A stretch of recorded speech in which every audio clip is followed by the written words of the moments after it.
పోలీసుల బట్టలు ఉడతీస్తానన్న మాజీ సీఎం జగన్ వ్యాఖ్యలకు పోలీసు అధికారుల సంఘం కౌంటర్ ఇచ్చింది.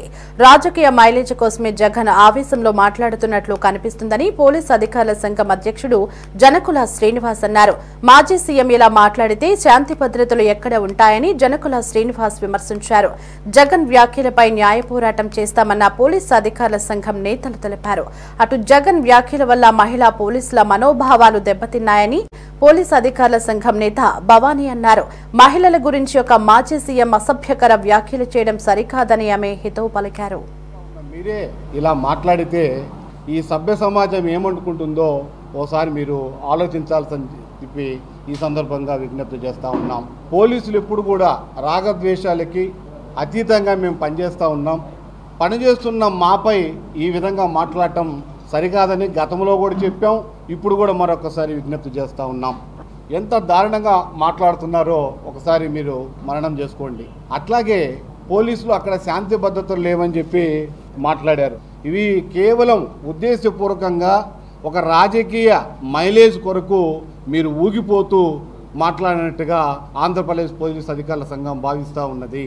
ఎందుకంటే చాలా ఎట్లా ఉందంటే మీరు మాట్లాడే మాటలు పోలీసు అందరి బట్టలు తీస్తారంటే పోలీసు బట్టలు ఎవరంటే వారు వేసుకోవటానికి ఎవరంటే వాళ్ళు విప్పుకోవటానికి ఇది ఏమైనా ఫ్యాషన్ షో అనుకుంటున్నారో నాకు అర్థం కావడంలే. ఇదేమైనా ఫ్యాషన్ షోనా ఎవరైనా బట్టలు ఇప్పదీసి చూసుకొని వెళ్ళిపోవటానికి? పోలీసులు అంటే ఒక రాజ్యాంగ పరంగా ప్రజా భద్రతకి ప్రజారక్షణకి సంబంధించినటువంటి ఒక ఉక్కు కవచం ఇది పోలీసు యూనిఫామ్ అంటే. దీన్ని అందరూ కూడా గౌరవించాల్సింది. ఎందుకంటే రాజ్యాంగాన్ని గౌరవించాలంటే పోలీసు వ్యవస్థను కూడా గౌరవించాల్సిందే.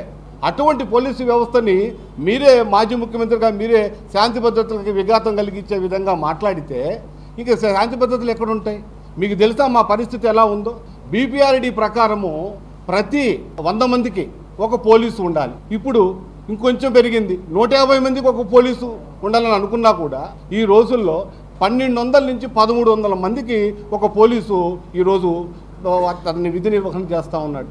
అంటే ఎంత తీవ్ర ఒత్తిడి ఉందో దయచేసి మీ ప్రజలు కూడా అర్థం చేసుకోవాలా. ఇంతలా ఒత్తిడితో మీరు చూడండి, కావాలంటే వారానికి ఒక పోలీసు మా సోదరుడు మరణిస్తూ ఉన్నారు. యాక్సిడెంటల్, హార్ట్ అటాక్లు, తీవ్ర పని ఒత్తిడి. ఏం చేస్తారు? చనిపోక. ఇలాంటి వ్యవస్థలో మేము పనిచేస్తూ ఇంత తీవ్ర ఒత్తిడితో పనిచేస్తున్న మమ్మల్ని ఈ విధంగా శాంతి విఘాతాలు కలిగిస్తే మరి ఇంక సమాజం మీకు ఏం చెప్తున్నారు? ఎంత దారుణమైన మాట్లాడి ఈ పదాలు. మేము గతంలో కూడా రిక్వెస్ట్ చేస్తున్నాం, ఈ సందర్భంగా తిరిగిస్తున్నాం. ఇమ్మీడియట్గా వైఎస్ జగన్మోహన్ రెడ్డి గారు మీ వ్యాఖ్యలని మీరు ఏదైతే నిన్న దినం వ్యాఖ్యలు పోలీసు వృద్ధులు చేశారో ఇమ్మీడియట్గా ఆ వ్యాఖ్యలన్నిటి కూడా వెనక్కి తీసుకొని బహిరంగ క్షమాపణ చెప్పాలని ఈ సందర్భంగా డిమాండ్ చేస్తూ ఉన్నాం.